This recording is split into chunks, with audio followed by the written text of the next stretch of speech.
What if I told you that the inner peace you've been searching for your entire life isn't something you need to achieve, earn, or even find? What if it's already within you right now, just waiting to be uncovered? Right now, at this very moment, while stress and anxiety seem to dominate our world, there's an ancient Buddhist wisdom that thousands of practitioners have used to discover lasting inner peace. And by the end of this video, you'll know exactly how to access it too. The answer might surprise you because it's not about adding more to your life. It's about understanding what's already there. Stay with me, because what you're about to discover could transform everything.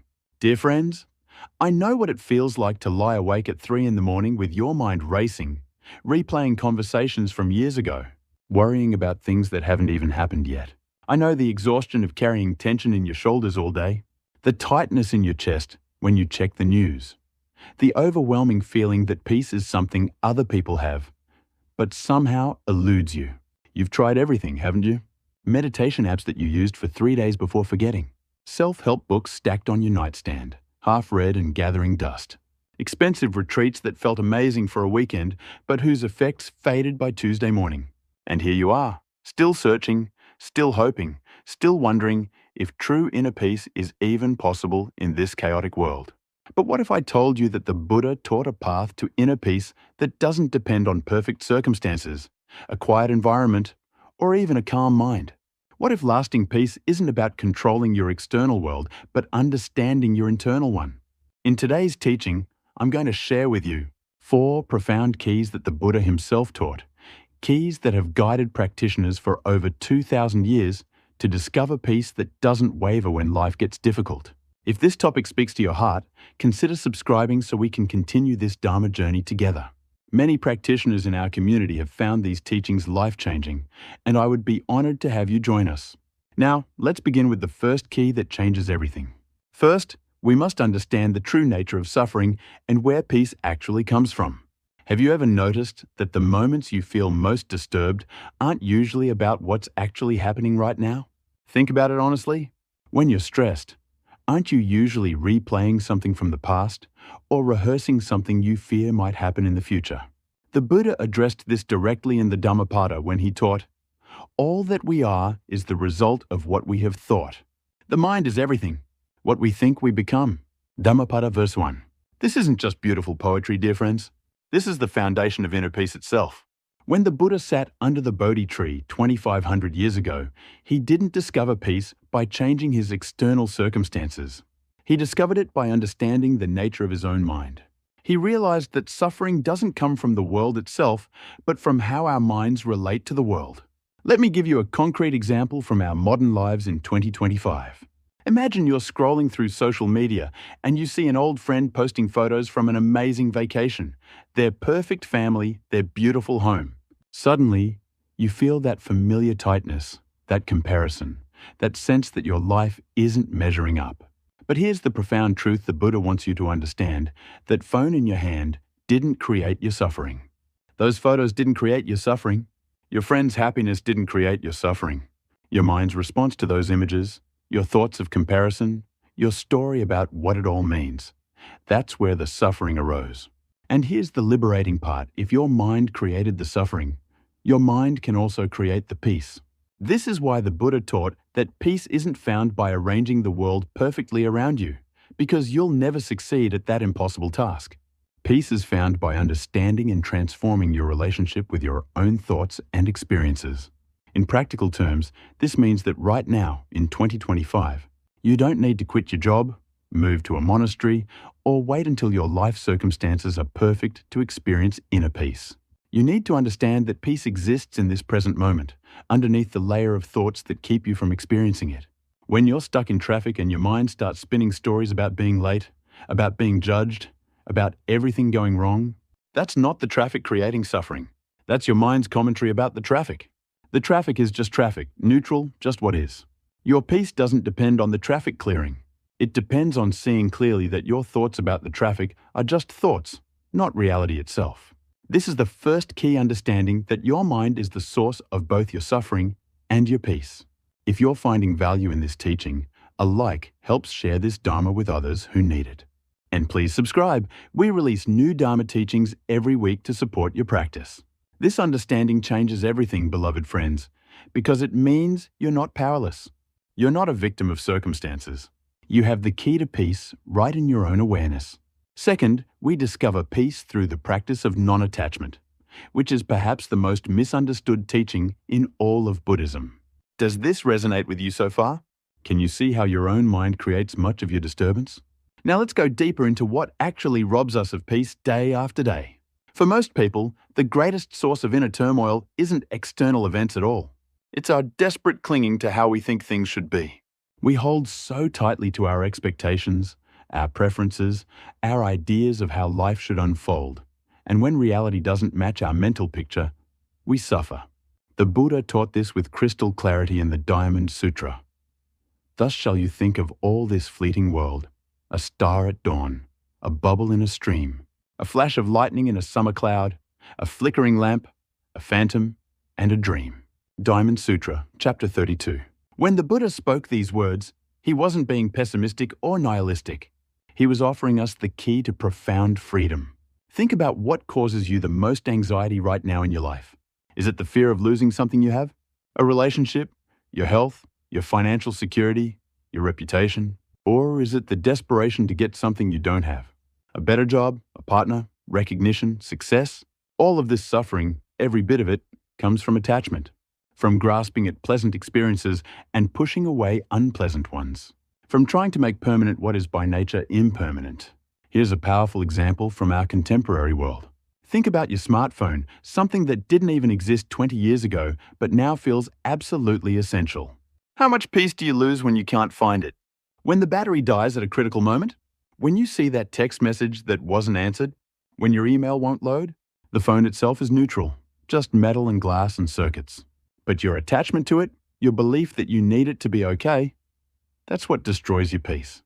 Now, and this is crucial to understand, non-attachment doesn't mean not caring. It doesn't mean becoming cold or indifferent. It doesn't mean you can't love people or enjoy things.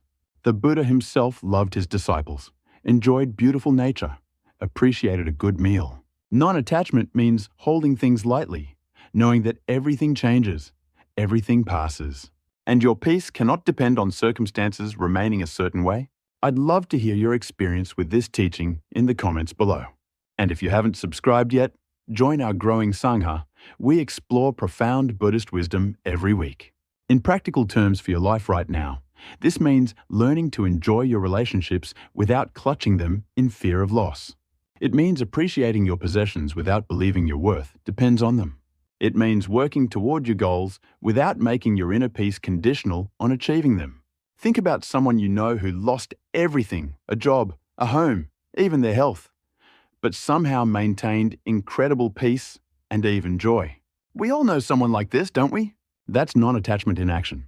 Their peace didn't depend on circumstances. Let me share a practice you can start immediately. The next time you notice yourself becoming disturbed, ask yourself, what am I clinging to right now? What am I demanding reality be that it isn't?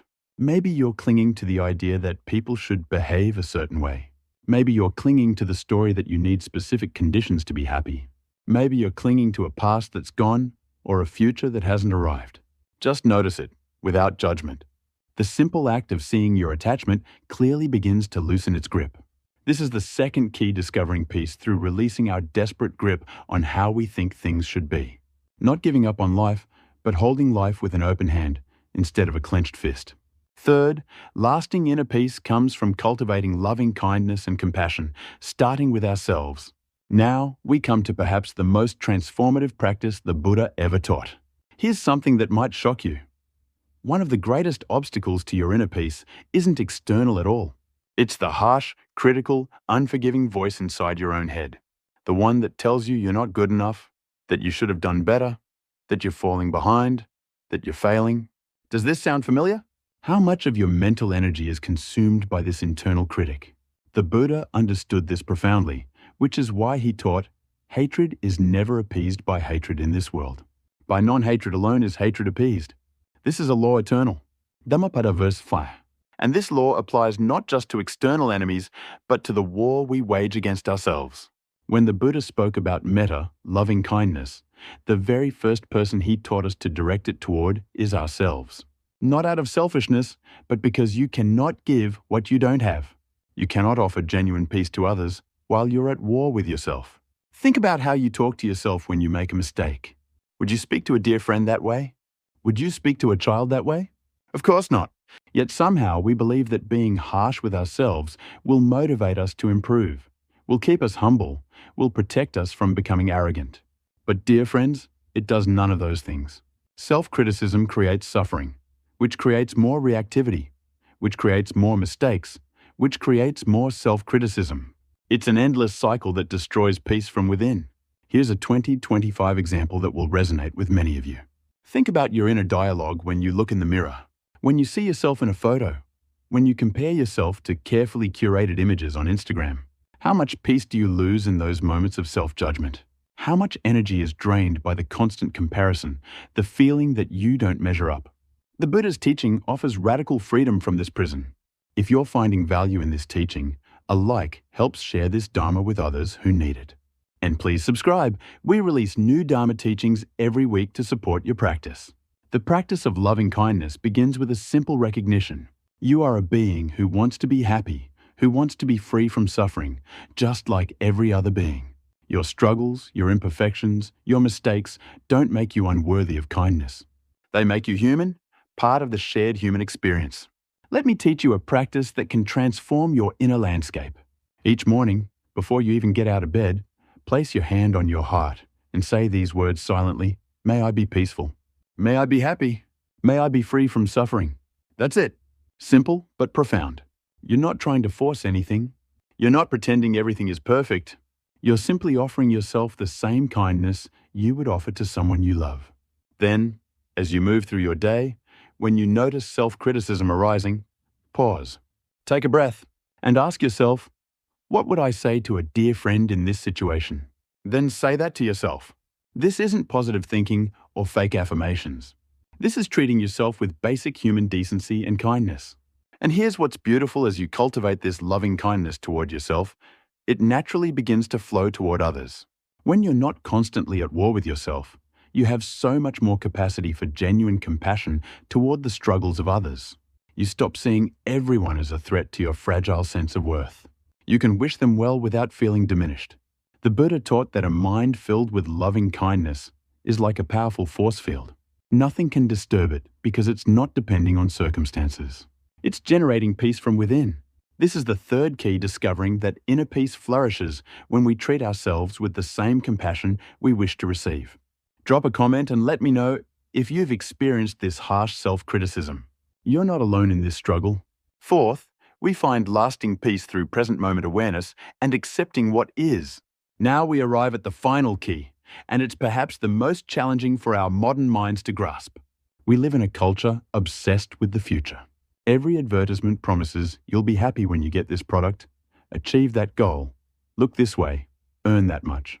We're conditioned to believe that peace is always just around the corner, after the next achievement, after the problem is solved, after life finally settles down. But life never settles down, does it? There's always another challenge, another worry, another thing that needs fixing. If you wait for perfect circumstances to experience peace, you'll wait your entire life. The Buddha taught the profound truth that peace exists only in one place right here, right now. In the Satipatthana Sutta, the Buddha taught, when walking, the practitioner is aware, I am walking. When standing, the practitioner is aware, I am standing. When sitting, the practitioner is aware, I am sitting. When lying down, the practitioner is aware, I am lying down. This sounds almost too simple, doesn't it? But contained in this teaching is the secret to unshakable peace. The Buddha is pointing us to the reality that this present moment is the only moment you ever actually live in. The past is gone, existing only as memory and thought. The future hasn't arrived, existing only as imagination and projection. The only moment you can actually experience, the only moment you can actually be at peace in, is right now. Yet how much time do you spend actually here? Be honest with yourself. When you're eating, are you tasting your food or scrolling your phone? When you're talking with someone, are you really listening or planning what you'll say next? When you're walking, are you feeling your feet on the ground or lost in mental rehearsals of imaginary conversations? We live so much of our lives on autopilot, our bodies in one place and our minds somewhere else entirely. And we wonder why we feel fragmented, anxious, never quite at peace. Here's a powerful example from our 2025 reality. Think about the last time you were waiting for something, maybe in a doctor's office, in line at the store, for a web page to load. What happened in your mind? Probably frustration, impatience, the feeling that this moment was somehow wrong, that it shouldn't be happening, that you needed it to hurry up and be over so your life could really begin again. But that moment of waiting was your life. Those minutes were your actual existence, not some interruption of it. And by resisting them, by wishing them away, you created suffering. I'd love to hear your experience with this teaching in the comments below. And if you haven't subscribed yet, join our growing Sangha. We explore profound Buddhist wisdom every week. The practice of present moment awareness is about accepting what is, not passively accepting injustice or abuse, not pretending problems don't exist, but accepting that right now, in this moment, things are exactly as they are. You can work to change the future while accepting the present. In fact, you can only effectively change anything from a foundation of clear acceptance of what is. When you resist reality, when you're constantly arguing with what is, you waste enormous energy that could be used for positive action. Let me give you a practice that will bring immediate peace. Right now, as you listen to these words, take a breath and bring your full attention to the sensation of breathing. Don't try to breathe in any special way. Just notice the breath that's already happening. Feel the cool air entering your nostrils. Feel your chest or belly gently expanding. Feel the warm air leaving your body. For just these few breaths, you're not in the past or the future. You're here, alive, breathing, in this moment. And in this moment, right now, is there actually a problem? Not the problems you were thinking about 5 minutes ago. Not the problems you might face tomorrow. But right here, right now, in the simple reality of breathing and being alive, usually when we drop fully into the present moment, we find that it's actually okay. The suffering exists in our thoughts about the moment, not in the moment itself. This is what the Buddha discovered under the Bodhi tree, that when you stop the constant mental escape from now, peace is revealed to have been here all along. This doesn't mean life won't bring challenges. It will, but you'll face those challenges from a place of groundedness rather than panic, from presence rather than resistance, from peace rather than inner chaos. Share your thoughts below. Our community learns from each other. This is the fourth key understanding that peace is not a future destination, but a present reality that becomes accessible when we stop running from this moment. So let's bring all of this together, beloved friends. We've explored 4 profound keys to lasting inner peace that the Buddha taught over 25 centuries ago, and they're just as relevant today as they were then.